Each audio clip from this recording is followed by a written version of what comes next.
T ラウンジっていうのを発見しまして、本当にテスララウンジでした。なんかまた利用不可になっちゃった。なんでだろう。嘘。充電トラブルというのがありまして、長安門来ました。世界遺産ということで大砲が置いてある。毎回韓国でこうやって駐車場で揉めてます。 시간도 잘 몰라요 지금 이분들이. やばい、なんか捕まった。思われてる少しした。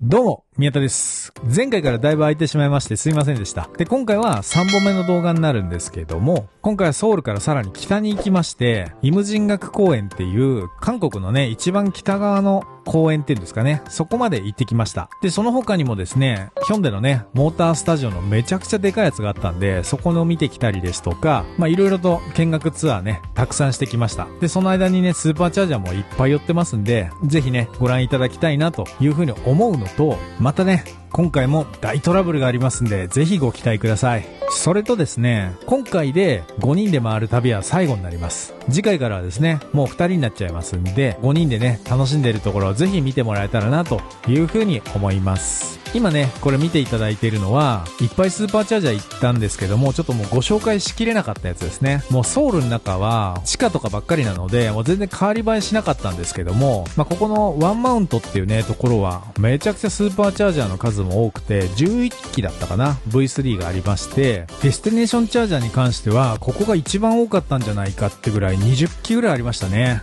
で、韓国は本当にね、充電に対する意識が高い国だなってのをすごく感じさせてもらえるような体験になってます。そしてね、電気自動車もたくさん走ってたんで、我々もですね、テスラだけじゃなくて、なんか他の1台を借りてこうかということで、今回はですね、アイオニック6を借りることにしました。そのアイオニック6がね、ちょっといろいろあったんで、ぜひ見てもらいたいなというふうに思います。っていう感じで、早速ですね、いってらっしゃい。猫おる。猫。なんか美味しいのあんの？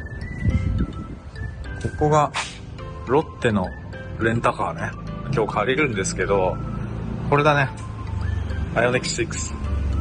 ちょっとなんかね、昔のポルシェ911とかそっちの時代？こんな感じで。完全ポルシェですね、これは。この感じなんか不思議なんだよな。そして、ワイパーがめっちゃ長くない？ワイパーが車体より上行ってるよ。で、正面こんな感じ。結構、モデル3っぽいような気もするけど、ここら辺とかね、空気穴とかそっくりだよね。で、センサーがちょんちょんってついてて、これから貸すのになんか汚ねえな。これは貸すやつじゃないの？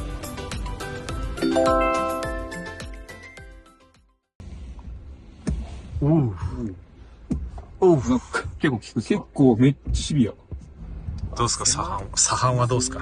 狭いな、これは。全然ない。このブレーキがめっちゃシビアやな。ギュンって感じ？ギュンって感じですね。あいつがここからドラゴンシティに入るんだけど、ってこれどうやって入んの？これ左？まっすぐじゃん。まっすぐ？まっすぐね。ここ入るよ。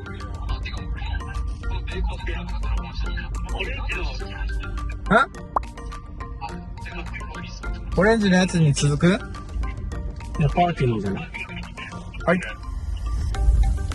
OK。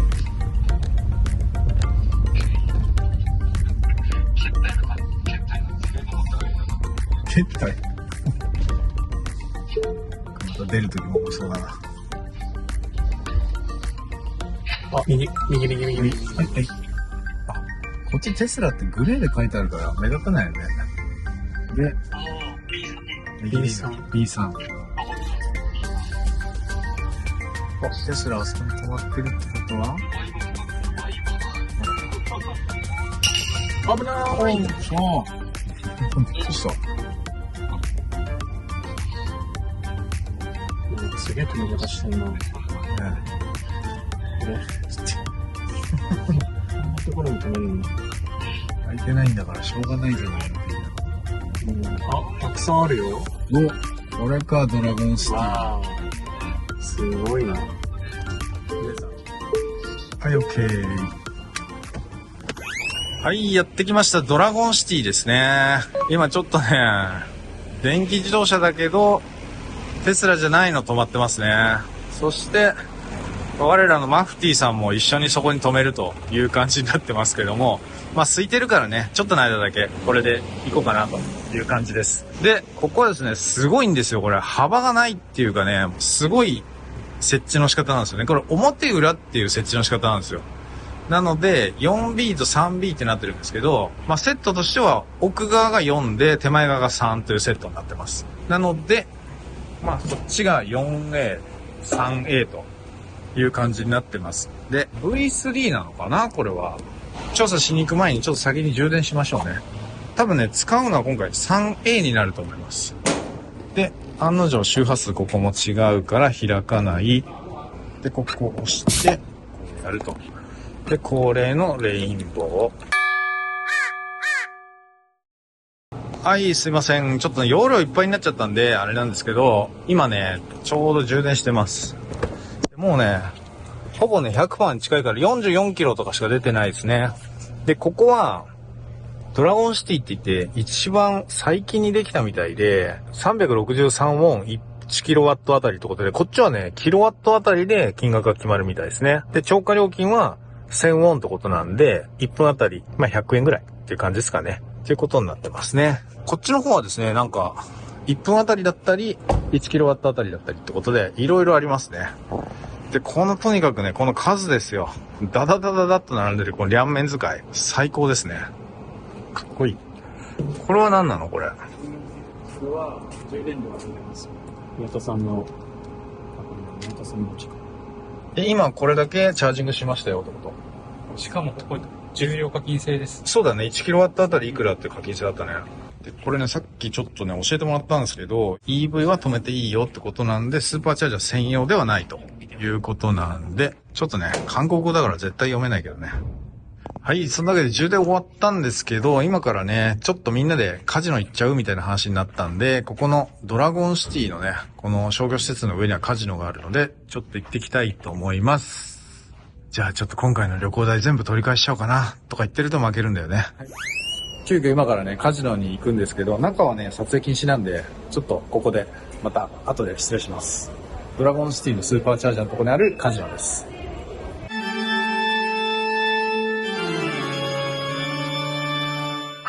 はい。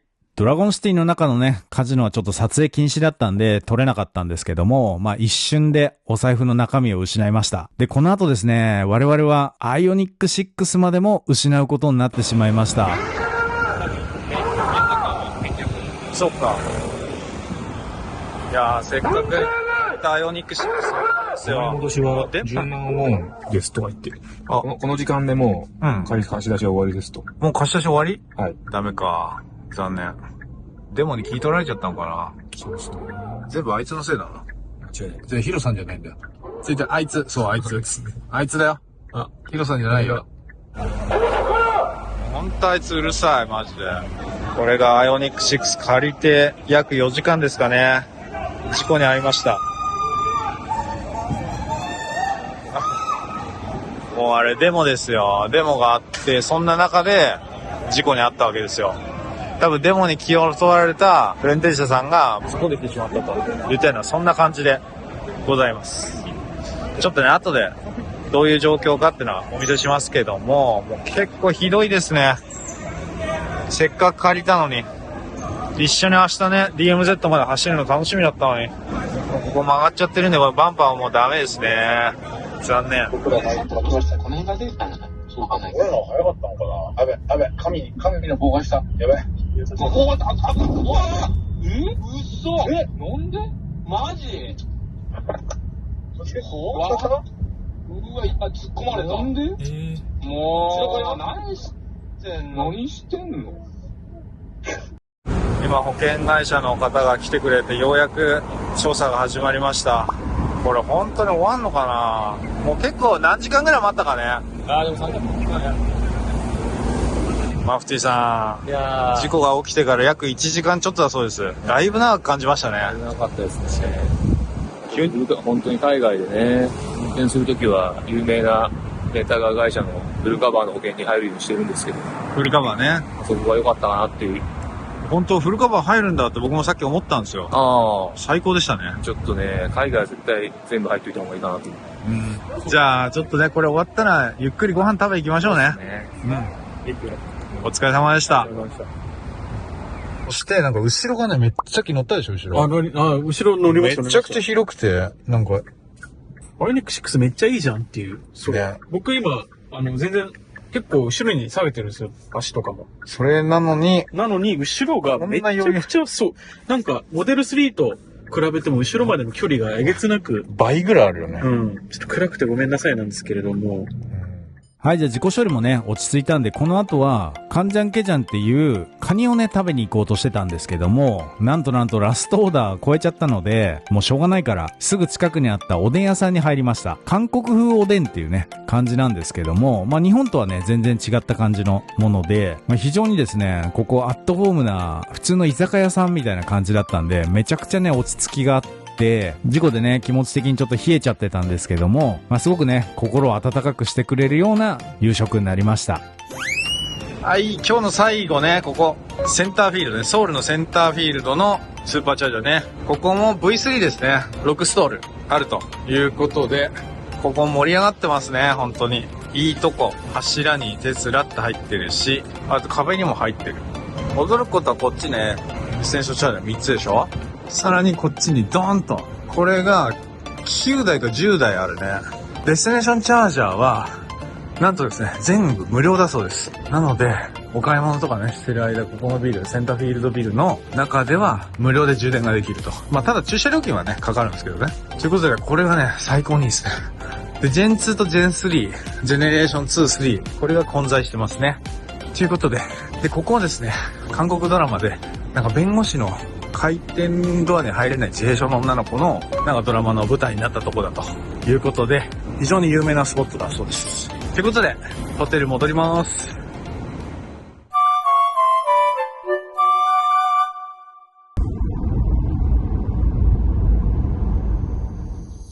はい。この日はね、早朝からスタートしたんですけども、向かってる先はですね、イムジン学公園というところでして、北朝鮮と韓国との国境というか境ですかね。実はね、北朝鮮と韓国は朝鮮戦争の休戦中だそうです。その休戦をするにあたって引かれた線っていうんですかね。それを38度線って言うんですけども、そこから南北2キロはもう戦闘しないところという非戦闘エリアっていう風になってるんですけども、ここのね、見学ツアーに向けてスタートしました。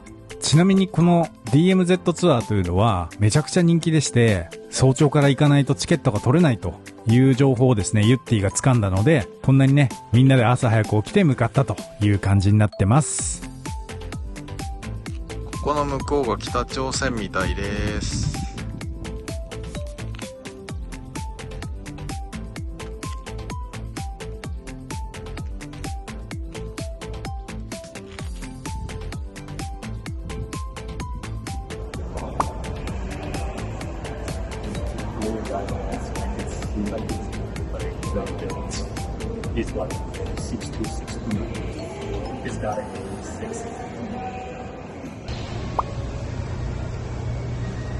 普通に建物の2階にこんなんあんだ。うどん。ちょっとモーニングはここにしようかな。ボストンバーガー。そう、ボストンバーガー食べてこようかな。とりあえず朝はベーグルね、食べようかなと思います。朝はコーヒー&ベーグルね。ボストンバーガーね。なんか今オーナーみたいな人が来て、従業員怒ってますね。かわいそうに。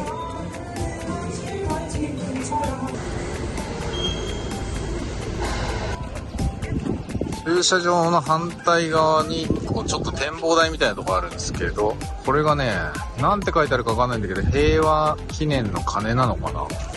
チケット売り場めっちゃ混んでますね。すごい賑わいで、ここには多分北朝鮮と、韓国の交友記録みたいな、そんな感じでずらーっと写真がありますね。ユッティが整理券2番取ってくれてたんで、パスポート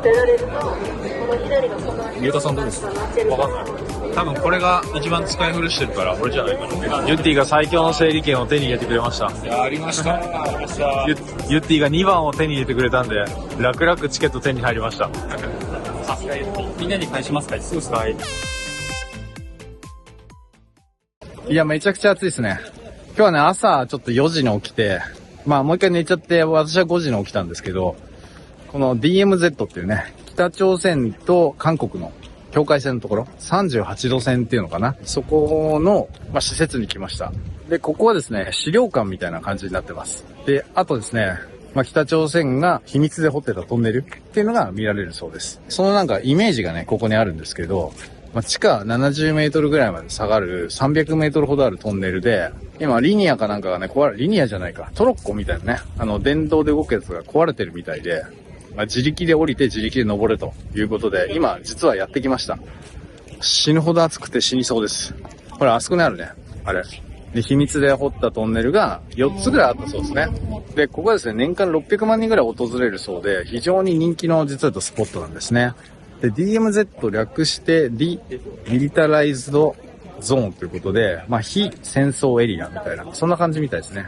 写真撮影とかが中は禁止なんで、非常に貴重なところだなというふうに思ってます。いや、ほんと暑い。そしてね、昔の人がね、掘るトンネルだったからね、ちっちゃいんですよね。ヘルメット被って、行くから。で、これからお土産の方に行きますんで、お土産、ね、面白いなったら映してきますんで、またそれも見てください。そんな感じで、次のところでまた。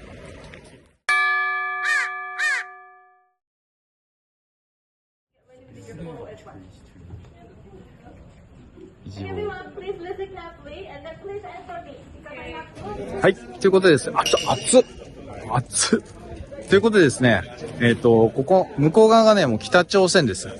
めちゃくちゃここ暑いね。初めて見る北朝鮮なんですけど、工業団地が見えたりとか、あとは、こっちの方にですね、北朝鮮の旗と韓国の旗がお互い立ってて、どっちが高いかみたいな競い合ってて、どんどん年々高くなってってたらしいんですよね。で、今はもう北朝鮮の方が高いということで落ち着いたらしいんですけども、ただですね、韓国の方は別にその高さで負けても軽くていい素材使ってるから、旗がね、毎回パタパタちゃんと風でそよいでるんですって。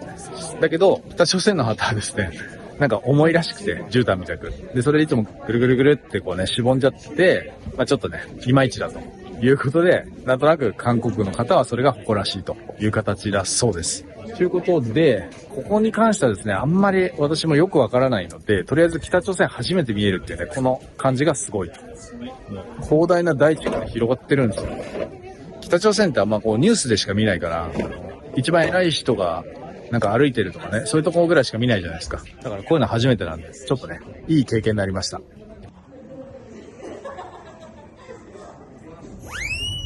どうでした左の方ってなんすよ。あるじゃん、ほら。どうぞ。テスラの赤い旗が。左。何これテスラの赤い旗があるじゃん、そうね。それわかんない。あれだ。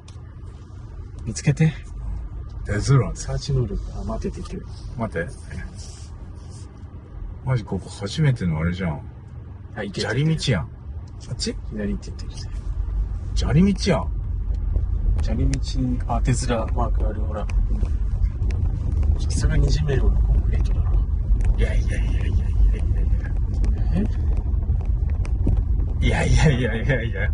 おー。コンクリートです。コンクリートだった。ここだけテスラ自分で作ってるわ。よかった。しかも、ビークルフレンドリー系か。V3 だね。ウォールコネクターもあるよ。お、やった。無料。入ったー。OK。なんか、キュービクル全体的にでかくない？はい、じゃあ 53% から充電していきましょう。じゃーん。OBD。セルンテンプミットが33度。あんまり上がってないね。それなりの数字でそうかな。じゃあとりあえず、充電させてきまーす。ここね、4機ありますね。と思ったらこっちにもまた4機ということで8機あります。はい。で、今これ、トシ君が押したね。普通周波数でね、出たんですよ。はい、レインボー OK。今押したでしょ？押したでしょ、今。いや、自動でテスラがいや AI 入ってるから。何キロ出てます？ 79です。あ、そんなもんか。あんま出ないね。はい、イエティ到着。ここはなんか初めてのオフロードだな。ここにあるなんかミスターダムってとこはカフェ&パブってことで、ここなんかすごい良さそう。でここは EV オンリーなのかな？ EV はオンリーだけど、スーパーチャージャーっていうかね、テスラオンリーではなさそう。あと横にデスティネーションチャージャーあるから、ご飯食べてる最中はこれ使おうかな。ってことで、最後みんな大好きキュービクル見て終わろっかね。さあ、ここみんな大好きキュービクルね。2台。V3 ですね。で、こっちがね、本当に日本の規格と全然違うぐらいバカでかい。最高が 250kW か。ってことになってますね。それでね、食事するときはやっぱりスーパーチャージャーだと早く充電終わっちゃうんで、デスティネーションチャージャーです。これがね、設置されてるとめちゃくちゃいいんですよ。で、これも多分ね、周波数、ね、合わないから、ダメで、これがですね、普通充電なんですよね、要は。ちょっと早いのかな。これでもね、レインボー出ますんで。こっちはね、バッテリーのあったかさとかに限らず、充電が始まります。6キロ7キロワット。そんな感じですね。デスティネーションチャージャーってすごく良くて、無料なんですよ、韓国は。で、日本だと有料の場合と無料の場合両方ありますね。まあこういうところね、すごくね、使いやすいなというふうに思います。じゃあ充電しながら食事してきます。はい、お昼食べきました。何やらね、キャンプ場みたいな感じで。いいっすね。なんかね、休日って感じですね。あ、サイバーウサギいるじゃん。サイバーベア。サイバーチーバケンいるんじゃないじゃん。そう、こんな感じ。すごい。池があるね、真ん中に。いい感じですね。キャンピング場としてなんかもう用意されてるみたいな感じ。半分だからグランピングみたいな感じか。で、ここ入っていくと、なんかすごい良さげな雰囲気だよ、これ。うわ。うわ。めっちゃいいじゃん。これがリサさんおすすめなとこね。うわ、めっちゃいい。いやー、これすげーいい。しかも音楽これ、日本のやつや。日本にとって馴染みのあるやつだね。そう。で、こっちでね、今日ご飯食べるんだけど、奥にね、アートがあったりとか、こっちにも絵があったりとかね。でしかも涼しくするようにこう、打ち水じゃないけど、霧吹きしてくれるんですよね。最高です。で、真ん中にステージがあって、ほんとヨーロッパみたいだな。こうやってバンドのね、人で、今日はピアノね。だけど、バンドの人がやってくれてたりとか。クラシックもありそうね。いいですね。そんで、こっち側がですね、これで外が一望できるんだけど、どうですかこれ。この感じ。最高ですね、もう。これ池が見えてなんか、もうちょっと池綺麗だったらいいけど、でもこの汚い感じが逆にキャンプ場というか、で意外とですね、なんか倉庫をぶち抜いたような感じになってるんですが、まあ、シャンデリアっていうんですかね、こういうのもすごく、ね、気使った感じのデザインになってるし、なんか全部がアートになるなと。韓国ってのはすごい美意識がやっぱ高いですね。という風に私は思いました。ということでお昼だね。いいよ。これ魔女の宅急便だっけ？ハウルとロクシーです。ハウルか。Thank you。あ、待つの？うわ、確かミートパスタか。いやいや、カップルじゃないのよ。カップルじゃないし。仮になったら一緒ですね。しました。何取る？スプーンとフォーク？あれいいの？スプーン、フォークと。あざす。あざす。持たせるっていう。わあ、ここジェラートあるから、ご飯食べこなくてもジェラートでもいいな。で、ここはすごっ。何このパン。ちょっとパンとか詳しくないんだけど、いいですね。いい、すごくいい。うわ、もうここ好きです。ここの場所好きですね。うわー、すげえ、ほんと。緑もこう中に入れてるっていうね、このセンス、最高です。うわ、マジかこれ。すごいの来ちゃった。すごいですね。すごいの来ちゃったよ。食べきれるかな。いいニュースぜ。ドイツ系のレストランだからビールもあれば、ビーフパスタもあるし、ソーセージもあるし、最高っすね。ヒョンデモータースタジオというとこに来てます。めちゃくちゃ建物すごいんですよ、ほら。こんなのの、こんなのということで、周りのね、建物もこうやってね、都会なんですけども、この中でひときわ目立つ建物ですね。ということで、この中にですね、ちょっとこの間事故でレンタカー借りてすぐダメになっちゃったアイオニック6とかありますんで、ちょっとそこら辺とかね、レビューできたらなというふうに思います。で、多分ですね、ヒョンデに関しては私そんな詳しくないので、簡単にね、この、モータースタジオを紹介するのと、あとですね、私がヒョンデで好きなところ、そこをですね、ご紹介していきたいなというふうに思います。なので、今からね、この中にですね、行ってきます。まず中入るとこんな感じで、なんか受付があってですね、ここら辺になんかモニターで、1階、2階、3階、4階のできることみたいなのね、載ってますね。ちょっと韓国語なんでわからないかな。で、あっちにこうね、すごい休憩スポットなんかもおしゃれですよね。オープンデッキみたいなのもあるのかな。やっぱりこっちはカフェなんですね。カフェがあります。やっぱね、ヒョンデといえばこういうグラフィックがすごいね、綺麗なんですよね。そして面白い。で、この真ん中にあるのが、ヒュンダイ。エンターテイメント、パートナーシップイズノットジャストラバートエクスペンシブ。よくわかんないな。とりあえずなんかなとですね。で、ここに、そうです。アイオニック6。こっちと、こっちですね。2台あります。これは後ほどやっていきましょうかね。じゃーんですね。ここが、ヒョンデの車ですね。一覧表みたいな感じですね。全部が並んでるっていう感じ。ここ EV だけじゃなくて、EV 以外でも売れ筋のアバンテとかね、そういうのもあります。ただ日本にはまだアバンテとかないかな。あとね、これは水素自動車のネッソ。で、あとこっちはアイオニック5。これはもうおなじみの車といったような感じですね。ヒョンデは本当ね、デザインがすごくいいので、なんかデザインっていうかね、機能がすごくいいので、なんか日本であんまり売れてないっていうのはちょっともったいないんですよね。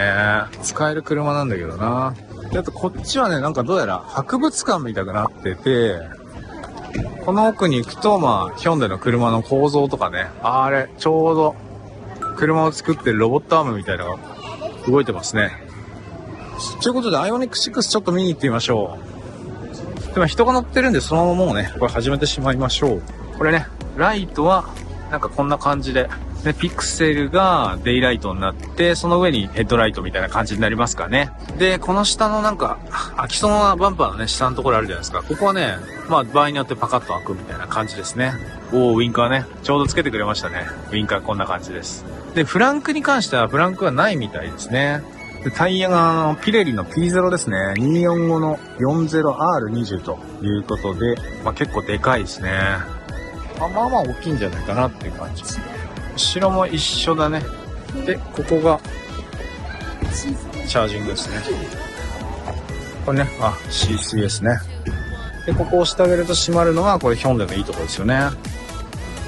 で、後ろから見た感じ、こんな感じですね。で、トランクはここ押すのかな。このボタンを押すと開きますね。こんな感じで。大きいけども、ちょっとゴルフバッグはどうだろうな。ゴルフバッグで言うなよって感じかもしれないんですけど。ただここね、12V あるので、キャンプする時の荷物なんかはね、ここに入れられるなと。で、ここにプルってあるんだけど、これ引くと何があるんだろう。なるほどなるほど。後部座席がね、今ね、ちょっとピクって動きましたね。で、その他に、これは何だろうな。これクローズオープンってあるから、この下の、これですね。ここはでも工具入れるような場所になってますね。で、ダンパーはね、ダブルでダンパーがあって、ここで、トランク閉める、鍵閉めるってことで、ロックもできるんですね。すごい、ピーピーって言ってくれる。閉まり方スムーズ。で、まだ人いるから、後ろの座席から行きましょうか。で、後ろの座席がですね、めちゃくちゃ広いです。結構広いですよ、これ。モデル3だったらね、ここら辺までもう来ちゃってるんで、半分以上、2倍って感じで、ちなみにドアのところにですね、こういった感じで、ちょうど携帯が刺さるぐらいの大きさですね、があります。で、ドリンクホルダー的なものがあり、で中に入ると USB Type-C ね。で、こっちは、よいしょ。ね、ドリンクホルダーね。こんな感じです。でね、こう見てわかるかな？パンチングこれも入ってるんで、多分ベンチレーション必ず使えますね。はい、続きまして、運転席来ました。で、ヒョンデはですね、日本仕様にするときは、これ、右のウインカーにするということなんで、今ね、地元のモデルですかね、韓国のモデルなんで、左のウインカーになってます。もう我々はこっちの方が慣れてるんでいいんですけども。で、こっちに行くとメニューがあって、ハングルなんで、ちょっとわかりづらいのですけども、言語設定ができるはず。ちょっとここら辺がよくわかんないな。とりあえずここら辺を動かすと、メニューが開くということだけはわかりますね。いやもう全然わかんない、これ。何これ。イングリッシュだった。やった。全然イングリッシュ。はい、ホーム行きます。ってことで、こんな感じのメニュー内容になってますね。EV ってのは何なんだろう。バッテリーディスチャージワーニングだから、そろそろ充電しないとやばいってこと？今のところ233キロ走って、全然走んないじゃん。飾ってるばっかなんでね。多分、そういうことなんでしょうね。で、マップ、こんな感じですね。ナビゲーションメニューっていうのがあって、ここら辺に関してはね、好き好きあると思うんで、いろいろできると思います。ルートオーバービューとかね、いろいろあるんですけども、ここら辺は、ごめんなさい、あんまり詳しくない。で、フォーンでしょ？で、フォーンプロジェクション、ボイスメモ、クライメイト、ベンチレーション入ってるね、やっぱり。羨ましい。これはね、ヒョンデのほんといいところですね。ビルトインカムっていうのもあるし、なんかもうすごいいっぱいあるね。カープレイもあるし、エンターテインメントもいっぱいあります。ブルーリンクっていうのもね、ヒョンデオリジナルのなんかものがあるみたいですね。で、ここら辺のスイッチ関係に関してはそんな変わりないかな。アイオニック5の時と一緒。そこまでの変わりはないかなと。で、これがスタートボタンになるのかな。で、ここがギアね。で、あとはですね、ここに携帯置き、充電なのかわかんない携帯置きがあって、ここに USB のタイプ A がありますね。で、その他にはドリンクホルダーあって、で、鍵のオンオフとかね、ここにスイッチがあるんだね。これもいいですね。ここ開けると、ここに USB のタイプ C が見えます。これいいですね。上向いてるのは結構好印象かもしれない。で、やっぱりね、ベンチレーションしっかり効くようになってますんで、これはいいですね。しかもちょっとね、なんかおしゃれなところがあります。あと、ここの、ね、スイッチ関係が結構充実してる。これいいっすね。で、さらにちょっとヒョンデのいいところですね。ヒョンデのいいところは、ここにね、プラスとマイナスがね、あるんですよね。アクセルにプラス、こっちにマイナスという感じでなってるんですけども、うまく映んないですね。そう、韓国車はね、特になんですけど、アクセルがプラスで、ブレーキがマイナスっていう目印がついてて可愛らしいんですよね。はい、で、ここはスペックですね。これはね、ロングレンジっていうタイプになるみたいですね。2WD。AWD でなんかちょっと違うのかな。簡単に言うと、バッテリー容量は 77.4kWh。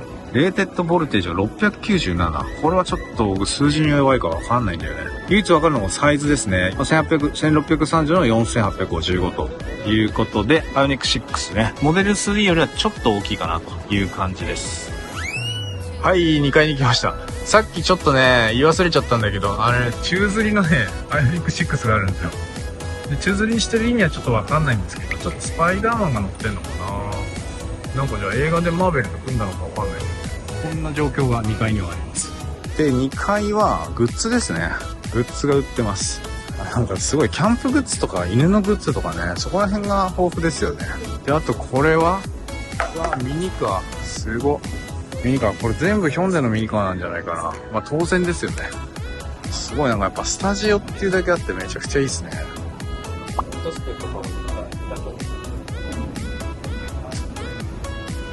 これがレーシングカーになるのかな。アバンテ N。これはでも EV じゃないんだね。ああいうね、レーシングカーもあり。ちょっとコンセプトはここはもうレーシングなのかな。じゃあ2階は。こんな感じのアップグレード製品があると。モノブロックブレーク。すごいね。スポイラーとかね。あとホイールとかもあるんだ。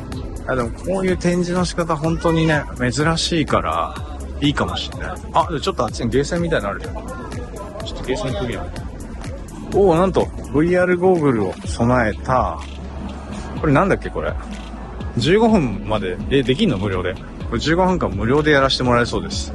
これ一つ一つがなんかね、もう全てにおいてかっこいいですね。もうなんか、今回韓国旅行で本当に感じたことは、こう徹底的におしゃれにするんだみたいなね、そういうのをすごく感じます。本当こういうのができる日本の企業はもうないですね、ちょっとね。残念です、本当に。歴史とかもね、しっかり大切にしながらおしゃれに作っていくっていうね、もう本当羨ましいな。日本にこういう企業があったら絶対盛り上がりますよ。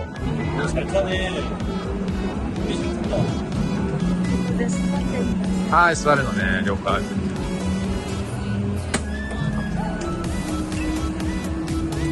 右がアクセル。ブレーキ。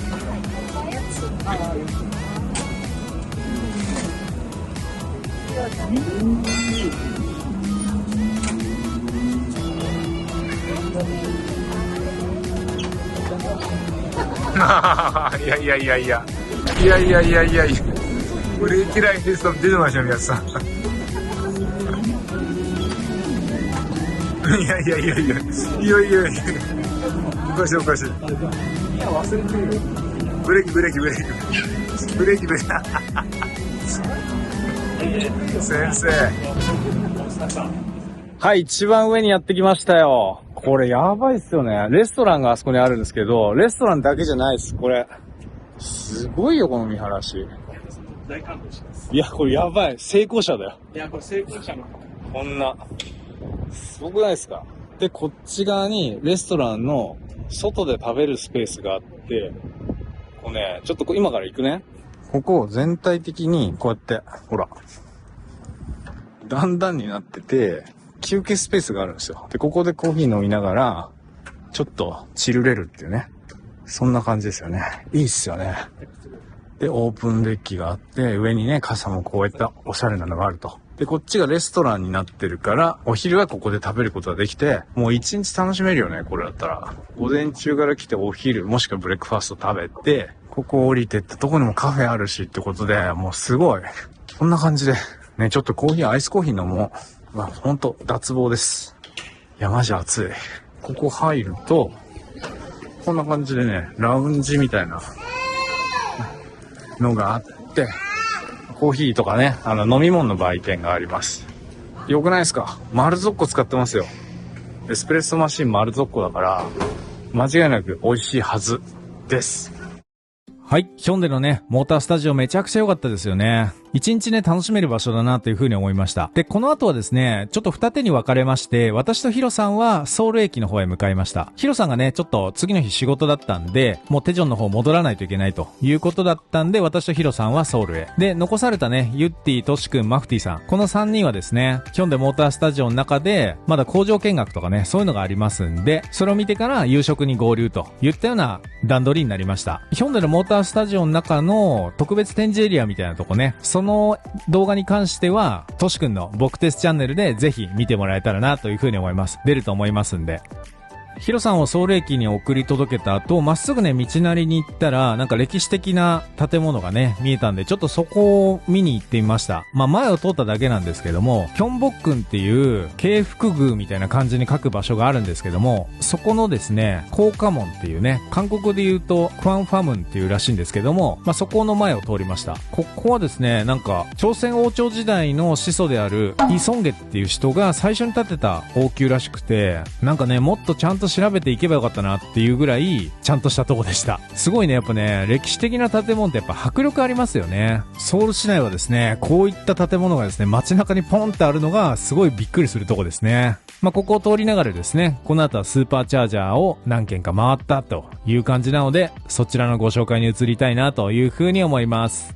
でね、この最後のところね、ちょっとだけ見てもらいたいんですけど、車線がね、一番右しかね、右に行けないんですよ。そして、韓国は赤信号でも注意して右に行けという風になってるので、めちゃくちゃここね、一人だったんで緊張しましたね。このスピードバンパーのが辛いんだよね。はい、じゃあ。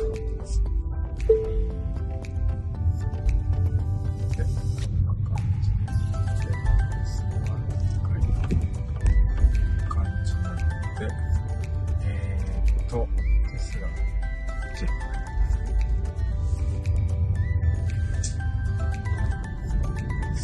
これで右でしょ。ったあったあったあった。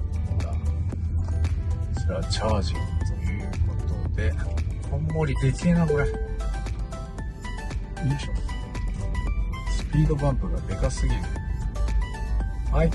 ここは V2 機ですね。はい。で、今回着いたのは、ジョングのグラン。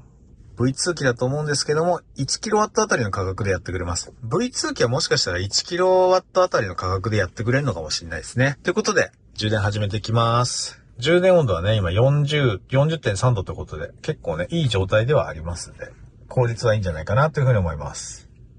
はい、じゃあね、充電していきましょう。はい。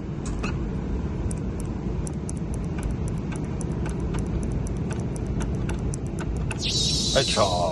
なかなかなんなかったね、今回。じゃあ何キロワット出てるか見てきます。はい、じゃあね、充電開始してます。ってことで、どうだろう。何キロワット出るかな。まあ、V2 だから120とか出てもおかしくないんだけどな。86。まあでもこんなもんすかね。了解です。ちなみにね、これ今分かったことなんですけど、スーパーチャージャーチョングノだってるのね。チョングノみたいですね。で、その横がチョンガクっていう感じですね。チョングノチョンガク、両方行ってみたいと思います。はい。それで、ね、次に行く前に、ちょっとだけ説明しておくと、ここはテスラのスーパーチャージャーね。V2 ですね。1A、1B。で、2A、2B ということで、私が今日使ったのは 2B ですね。はい。ということで、ここは6機ですね。スーパーチャージャー V2 が3つということで。で、V2 のところはなんか、あれですね、1kW あたり課金という形になってましたんで、まあ、V3 のところは1分間あたりという形に変わってくるのかなと。で、ここに関しては、あとですね、3つ、ウォールコネクターがついているので、まあこれをね、上手に使ってるテスラオーナーさんが多いかなという感じです。そんなわけで、ちょっと次行きます。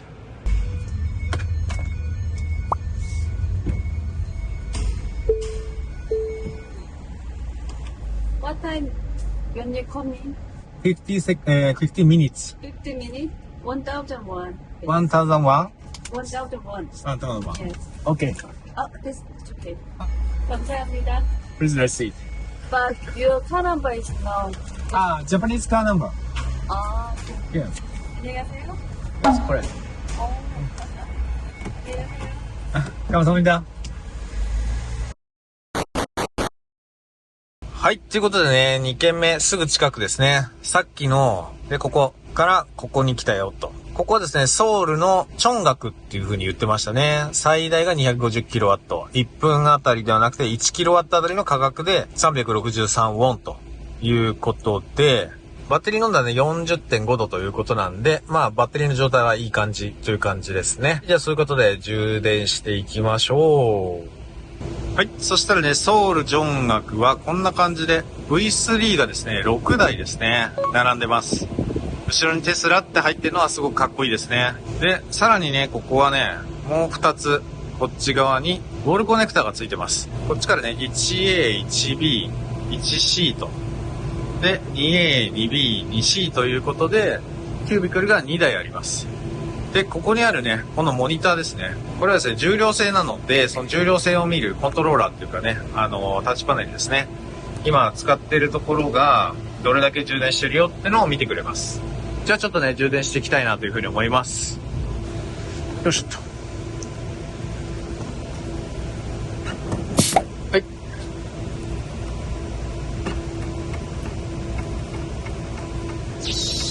はい、ここもね、レインボー出ましたね。OK。ということで、何キロワット出てるかを見ましょう。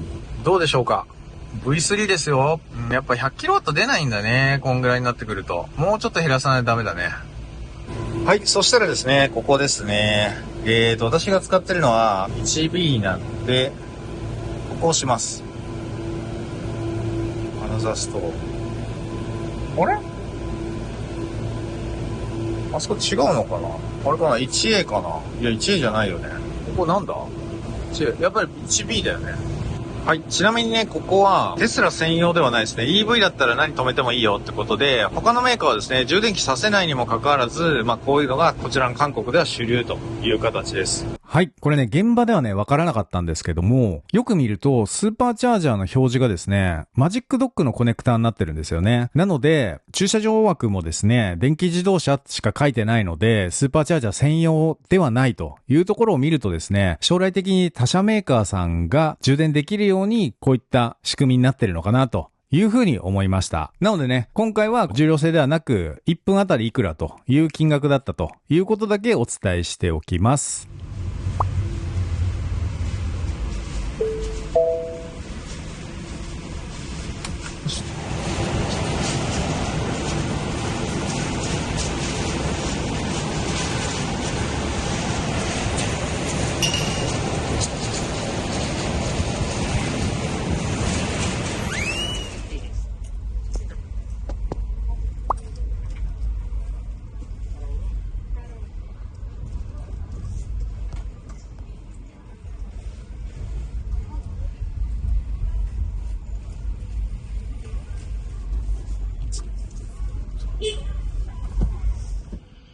はい、じゃあ着きました。ここですね。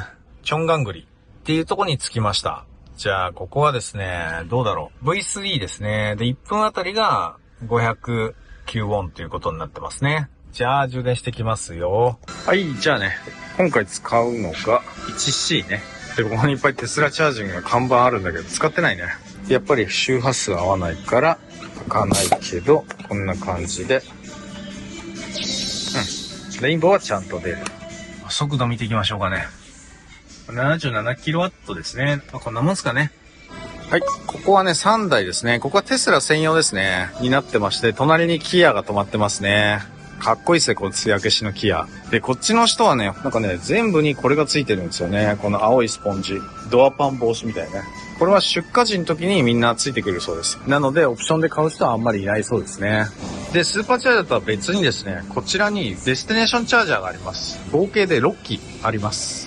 で、こういうのがまた EV チャージングってことでちゃんとね、こうやってやられてるのがいいと思うんですね。で、韓国の人たちはもうみんなね、EV に対してすごく使い方よくわかってるんで、もう長くなるときはこっち。で、短いときはもうこっちでちゃちゃっとチャージするみたいな、そういう感じのルーティンがもう出来上がってますね。はい。ということで、じゃあちょっと今度はね、夕飯食べに行かないといけないんで、意外とね、韓国日長いんで、さっきのところ出た時にはもう7時過ぎてたんですけど、お店に着く頃にはね、もう8時になっちゃってたんで、真っ暗という感じで、今回ですね、4人で食事するのはもう最後になったんですけども、プロカンジャンケジャンという前日に行けなかったお店に行きました。ここはですね、醤油漬けにしたカニをですね、出してくれるところで、日本でもお店が何店舗かあるぐらい有名店らしいです。で、韓国のね、アイドルの方なんかの写真もあったりしたんで、超有名店なんじゃないかなというふうに思います。それで、カニの他にもですね、醤油漬けにしたエビとかアワビとかあったりだとか、あとはね、確かね、もつ鍋と、あとビビンバがあったりして、韓国料理をね、この日はね、たくさん堪能して、4人でのね、最終日という形になりました。